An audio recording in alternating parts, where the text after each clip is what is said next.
নমস্কার বন্ধুরা, সবাই কেমন আছো? আশা করি সবাই খুব ভালো আছো। আজকে আমি একটা নিরামিষ ফুলকপির তরকারি রান্না করব। রুটি পরোটার সঙ্গে খেতে খুবই ভালো লাগে এটা। প্রথমে আমি কপিগুলো একটু গরম জলে দিয়ে নেব। এটা তো কপির সিজন নয়, তাই একটু লবণ দিয়ে গরম জলে একটু ফুটিয়ে নিয়েছি। তারপরে কড়াইতে প্রথমে তেল গরম করে নেব। তেলটা আমার গরম হয়ে গেছে। এখানে আমি প্রথমে আলুগুলো ভেজে তুলে নেব। আলুর মধ্যে একটু লবণ আর একটু হলুদ দিয়েছি, দিয়ে একটু লাল লাল করে ভেজে নেব ঢাকা দিয়ে। আলুগুলো আমার একটু লাল লাল করে ভাজা হয়ে গেছে। এখন আমি আলুগুলো তুলে নেব।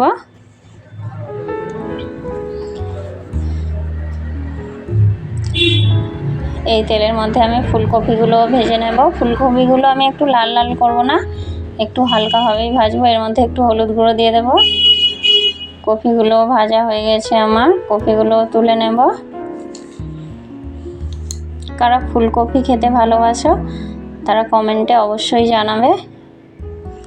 তারপর এর মধ্যে আমি মশলাটা বানিয়ে নেব। এখানে আমি তেজপাতা, শুকনো লঙ্কা, গোটা জিরে আর গোটা গরম মশলা ফোড়নে দিয়েছি। দিয়ে এর মধ্যে প্রথমে আদা দিয়ে দেব। আদাটা তেলে ছিটকায় বলে তাই এর মধ্যে একটু হলুদ গুঁড়ো দিয়ে দিলাম। দিয়ে ভালো করে নাড়িয়ে চাড়িয়ে কষিয়ে নেব।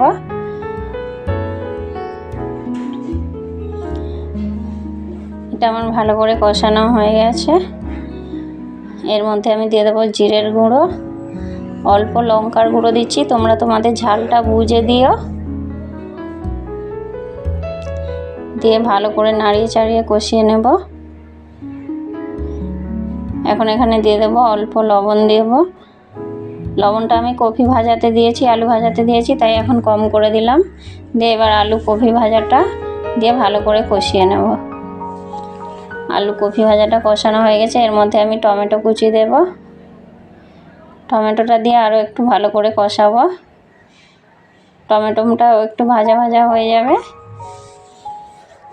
তারপর এখানে আমি একটু উষ্ণ গরম জল দেব। দেখুন আমার কপি থেকে তেল ছেড়ে গেছে।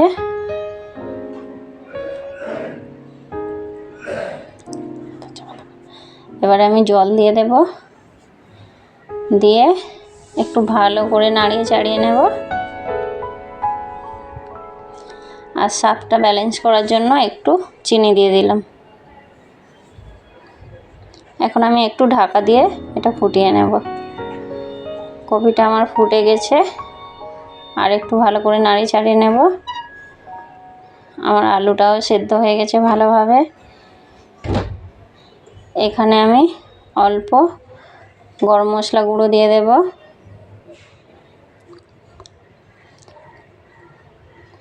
গরম মশলা গুঁড়ো দিয়ে ভালো করে একটু নাড়িয়ে ছাড়িয়ে নেব। নিয়ে আমি ঢেলে নেব। এই নিরামিষ ফুলকপি রেসিপিটা কেমন হলো কমেন্টে জানাবে। যদি রেসিপিটা ভালো লেগে থাকে লাইক শেয়ার করে দেবে। সাবস্ক্রাইব করতে ভুলবে না। পাশে থাকা বেল আইকনটি ক্লিক করে দেবেন যাতে পরবর্তী ভিডিও সবার আগে আপনার কাছে পৌঁছতে পারে। ধন্যবাদ।